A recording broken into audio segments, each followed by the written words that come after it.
Good morning. चलिए फिर हम लोग मिल रहे हैं एक नए लेक्चर में। पिछले लेक्चर में आप लोगों ने इसका लघुत्तरीय किया, उसके पहले आप लोगों ने इस पाठ को पढ़ा और फिर अभी आगे का प्रश्न उत्तर मैं करवाने जा रही हूँ। 3 नंबर प्रश्न में दिया गया है कि दिए गए वाक्यों के सामने सही या गलत का निशान लगाएं। यहाँ कुछ वाक्य दिया है, इसको आप लोग पढ़कर भी अपनी किताब में, अगर किताब हो तो सामने बनाते चलिए। 3 नंबर को देखिए हम लिख ही दे रहे हैं, अगर किसी बच्चा के पास किताब नहीं है तो उसको परेशानी होगी। कह रहा है कि नीचे दिए गए वाक्यों में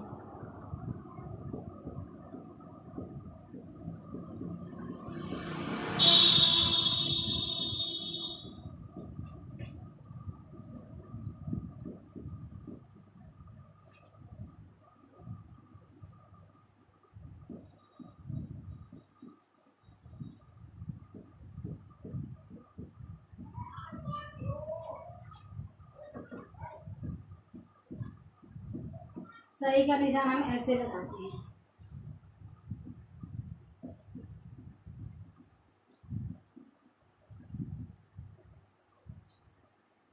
सही के सामने सही और गलत के सामने गलत का निशान लगाना है। गलत के निशान हम क्या करते हैं, क्रॉस कर देते हैं।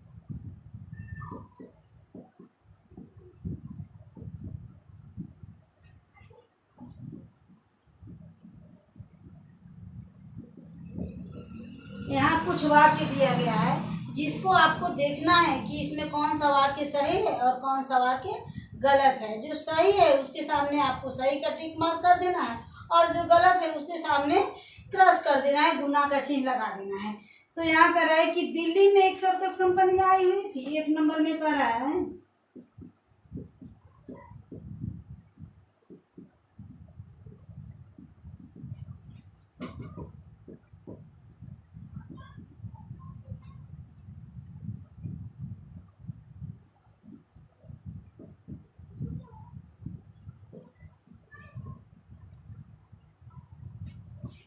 अब आपने पाठ में पढ़ा कि सर्कस कंपनी कहाँ आई थी, लखनऊ में, और ये कह रहा है दिल्ली में। तो यहाँ जो हमारे सामने जो ऑप्शन है, यहाँ हमको जो पूछ रहा है, जो आंसर देना है, तो ये क्या होगा, ये सही होगा या गलत? तो ये गलत हो जाएगा क्योंकि लखनऊ में नहीं आई थी, दिल्ली में नहीं आई थी। तो ये दिल्ली कह रहा है, इसका मतलब ये वाक्य जो है सो गलत है।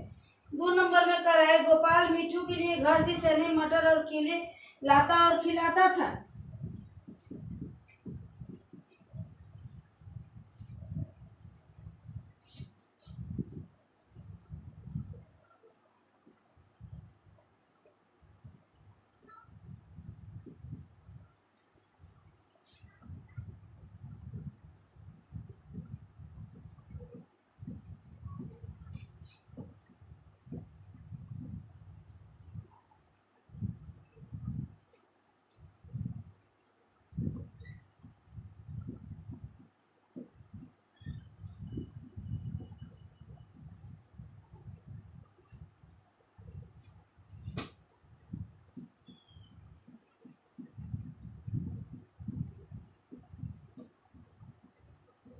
तो ये वाक्य आपका सही है क्योंकि सही में गोपाल जो है सो मीठू के लिए घर से चना मटर और केला ले जाता था। तो यहाँ पर हमारा टिक मार्क हो जाएगा। यहाँ सही के निशान हमको लगाना है। ग नंबर में कह रहा है कि माँ ने गोपाल को बंदर लाने के लिए एक भी पैसा नहीं दिया।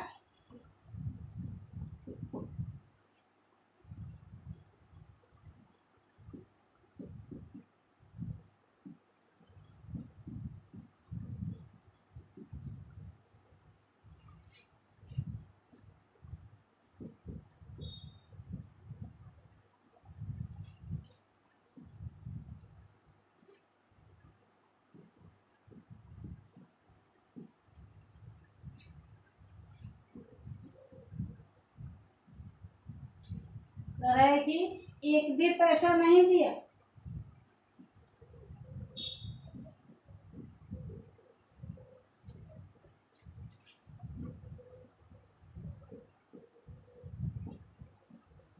अब आप लोगों ने चैप्टर में पढ़ा है कि माँ पैसा दी कि नहीं दी, माँ ने पैसा दिया और ये कह रहा है कि एक भी पैसा नहीं दिया। तो यानी ये कथन जो है सो गलत हो गया, ये गलत वाक्य है। माँ ने पैसे दिए थे और इसमें पैसा नहीं दिया लिख रहा है।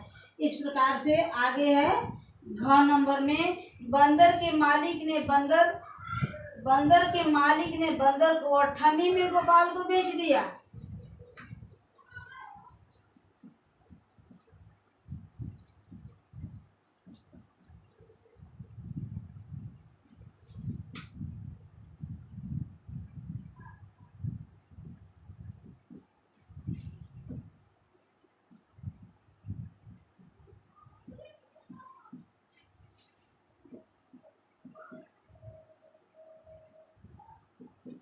अब देखिए, अब ये वाक्य भी आपको ध्यान देना है कि आपने पढ़ा कि बिना पैसा लिए ही मालिक ने बंदर को दे दिया गोपाल को, और यहाँ कह रहा है कि अठन्नी में बेच दिया।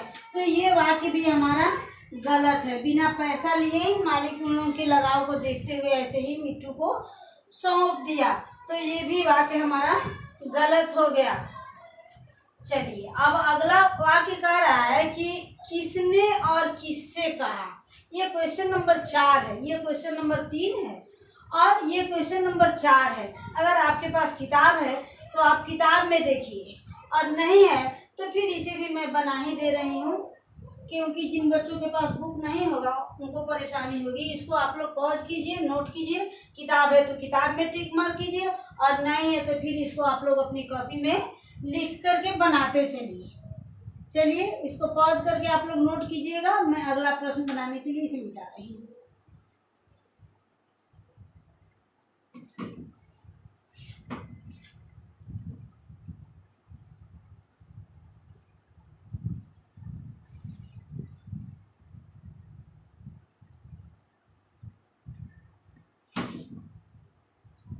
ये 4 नंबर में कह रहा है कि किसने और किससे कहा। कुछ वाक्य दिया गया है, अगर आप चैप्टर को ध्यान से सुनेंगे, ध्यान से पढ़ेंगे तो सारे प्रश्नों का उत्तर आपको मिल जाएगा। ये 4 नंबर में कह रहा है कि इन वाक्यों को किसने और किससे कहा।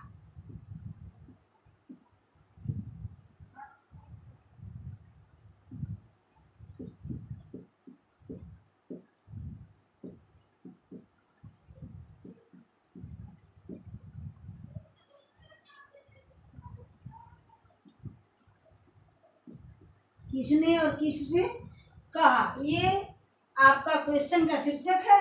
और फिर यहाँ पर क्वेश्चन देखिए, कह रहे कि अम्मा मुझे एक अठन्नी दो, मैं जाकर मिट्टू को खरीद लाऊं।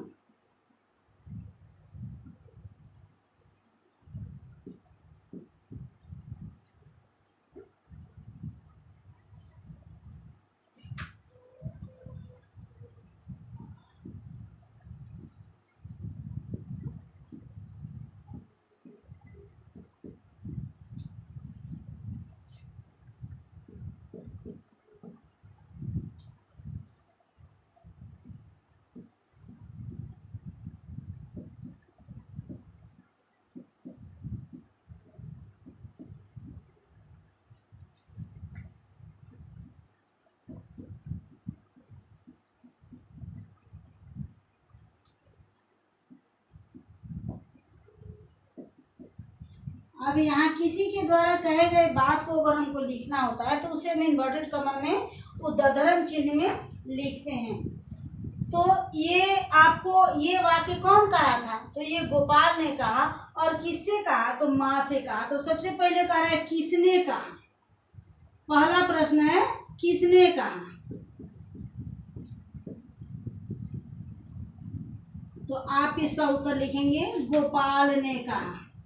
इसमें ऑप्शन दिया हुआ है गोपाल ने माँ से कहा, तो आप सही ऑप्शन के सामने ही टिक करेंगे। इसमें पहला है गोपाल ने माँ से कहा, इसका उत्तर है गोपाल ने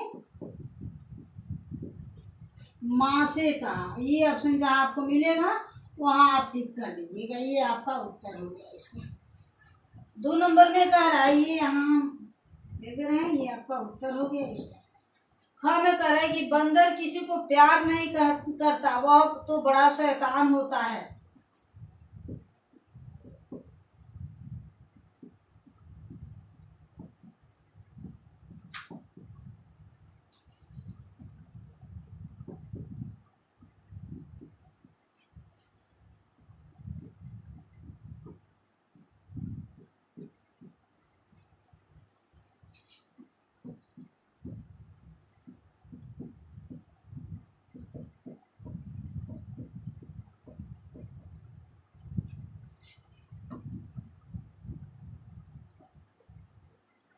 अब यहाँ भी इन्वर्टेड कमा आप लगाएंगे, यहाँ भी, क्योंकि ये माँ के द्वारा कही गई बात है।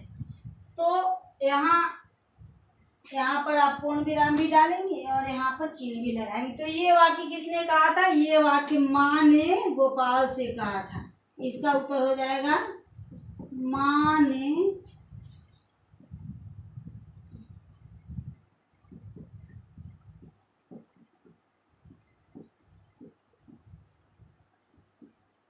चलिए अब आगे कह रहा है, एक और है, अगर तुम्हें मिट्ठू मिल जाए तो क्या करोगे?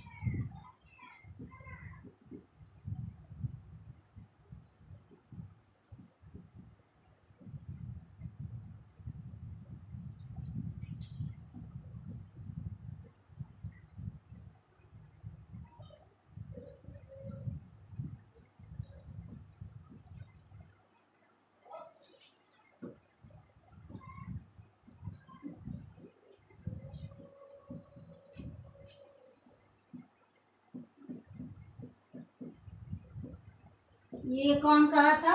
ये सर्कस के मालिक ने कहा था। ये सर्कस के मालिक ने गोपाल से कहा था। इसका उत्तर हो जाएगा, जहाँ उत्तर मिले वहीं पर आप लोग टिक कर दीजिएगा। किताब है वो, और जिनके पास नहीं है उनके लिए उत्तर मैं लिख दे रही हूँ।